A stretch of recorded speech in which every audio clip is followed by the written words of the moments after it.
My money is still on the husband, and not because he's white, but because this was her birthday trip.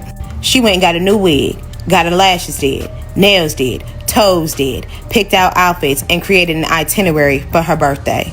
She had no idea that this man was going to propose to her in such a beautiful place like Africa. She would have been ecstatic. It's my birthday and my man is proposing to me? Hell yeah. I do not feel like anywhere in her mind it would have been, it's my birthday, my man is here, he didn't propose to me, this is a great time to just end it all. Baby, maturing is knowing that a white man can change my life with his money, and he can take it from me with his money, and then he can go get a motherfucking lawyer with his money and get away with that shit. Y'all, what has recently just surfaced about Ashlee Jenae's fiancé, Joe McCann, is truly disturbing.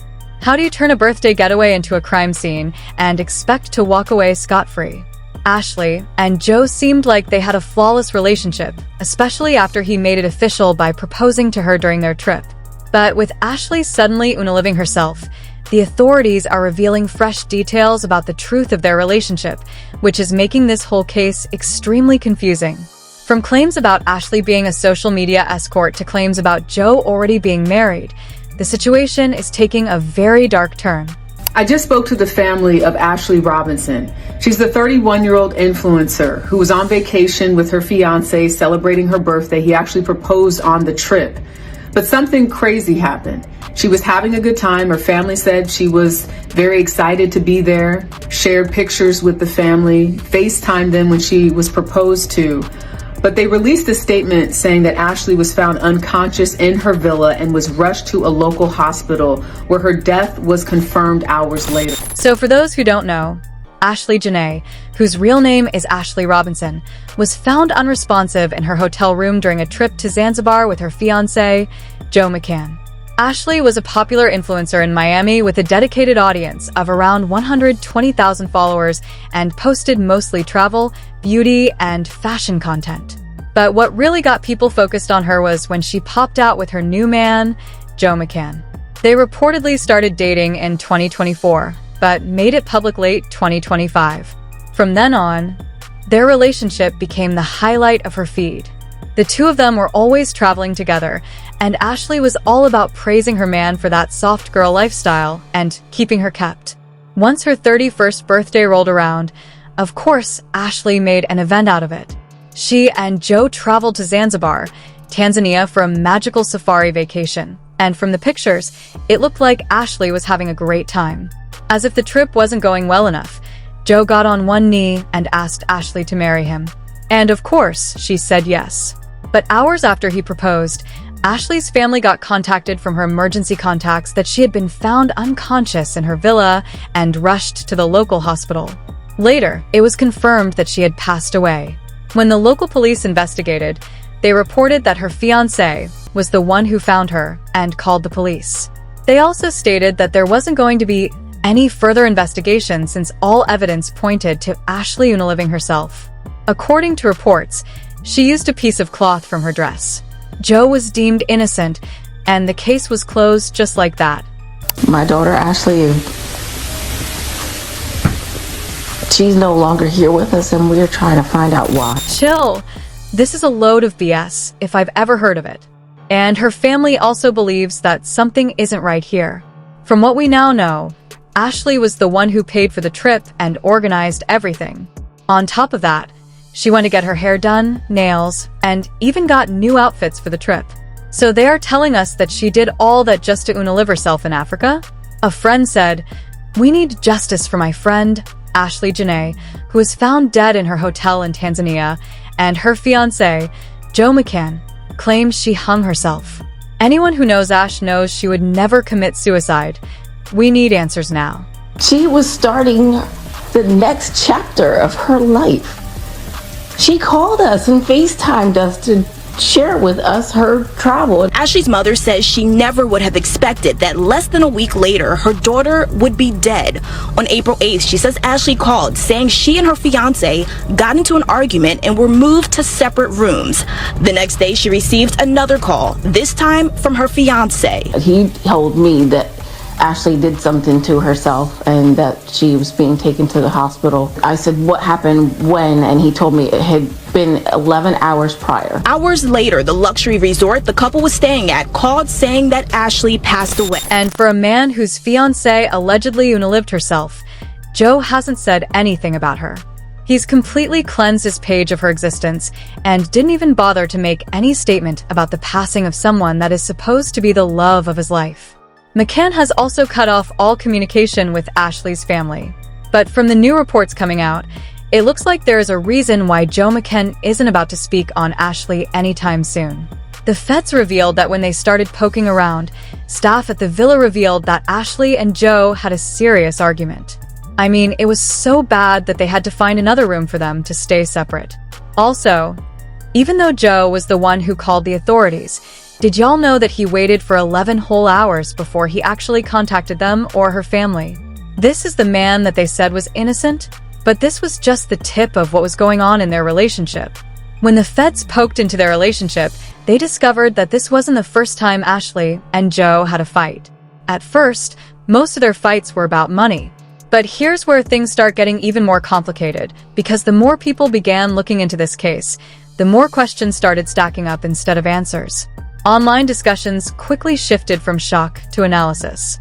People weren't just reacting anymore, they were digging. Timelines were being broken down. Small details that initially seemed irrelevant were suddenly being re-examined. And when you look at cases like this, it's usually those small details that end up telling the biggest story. For example, many started questioning the exact sequence of events that night. What time was Ashlee last seen active? Who was the last person she spoke to? And more importantly, what exactly happened in those final hours leading up to the moment she was found unresponsive? According to some discussions online, there appear to be gaps in that timeline that haven't been clearly addressed. Now, to be fair, not every delay or missing detail means something suspicious, but when multiple inconsistencies start appearing together, it naturally raises eyebrows. Another point that people began focusing on was behavior, not just before the incident, but after it. Because in situations like this, people often look at how individuals react under pressure. Did their actions match what you would expect? Were they cooperative? Were they transparent?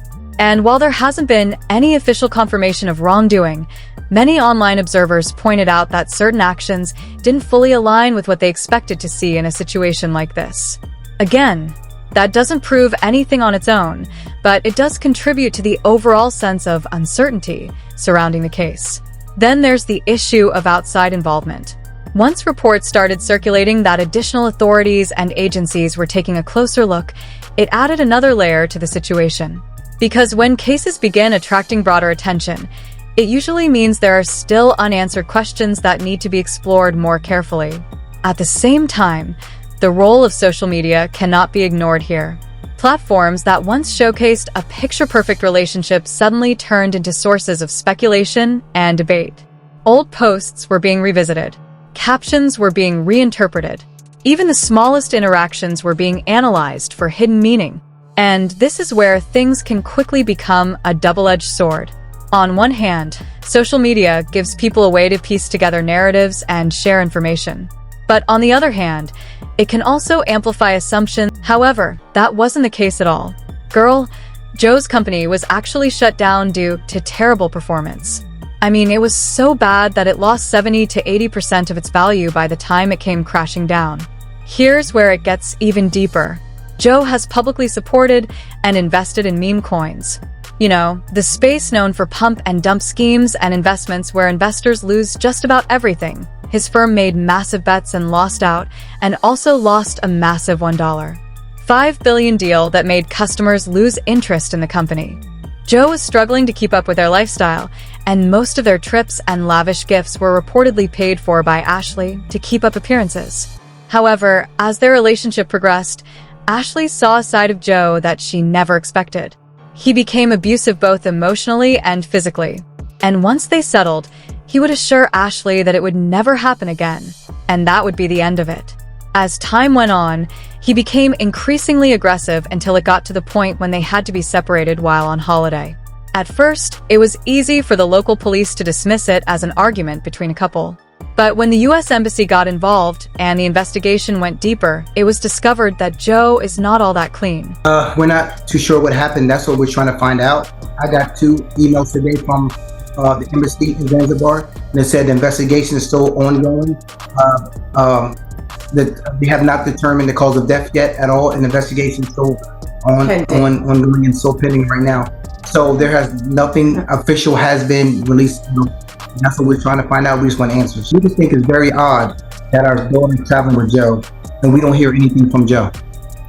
To me, that's very odd. And initial call that she got from Joe was 11 hours after something had transpired in the room. And that's very odd. 11 hours later, 11 hours. Something had transpired, and Joe just relayed to Yolanda that Ashlee was okay and she was stable and she was okay and don't worry about it. But that she was at the hospital. Yes. Yes. Joe McCann has reportedly been married twice and both ended in divorce due to physical abuse. His last marriage reportedly ended not too long after he met Ashlee. And it looks like he took whatever frustration or anger he felt from the divorce and failing businesses out on her. With new information coming to light about him, the feds can't just let him go anymore. His passport has been confiscated by Zanzibar police for further questioning. And the feds are going in on this because the timeline and events just don't add up. Some are saying that he bribed the local authorities because they are known to be corrupt. However, with the massive attention this case is getting, it looks like his time would really be up. So right now, we are barely scratching the surface with what actually went on, but one thing we agree on is that she did not go all the way to Africa to unalive herself. Some folks, red-pilled, clear-as-throat men, have tried to bring up Ashlee's past tweets as reasons why she deserved what happened to her. In the past, Ashlee has said some things like, "Every day black men wake up and find new ways to embarrass us. The same ninjas bashing black women are the same ninjas calling me a traitor for dating a white man. And I've been saying since the 3rd grade that my children will be mixed." They also pointed out how multiple people warned her weeks ago that this was coming, yet she continued to laugh it off. Y'all, regardless of what she said, that's no reason why she should have gone through something like this. This is not about blaming Ashlee or men, and it's definitely not a race thing because the vice mayor of Coral Springs in Florida, Nancy Bowen, just got unalived by her husband, and he's a black man, y'all. It's about accountability and making sure that Ashlee doesn't end up another statistic. Hanging yourself on vacation is the least believable thing ever. He liked her. No other way around it. The sad thing is, he traveled all the way to the motherland thinking the system is porous, so he may get away with it. I hope justice is served. We're watching a real-life crime documentary happen. What do you guys think about this?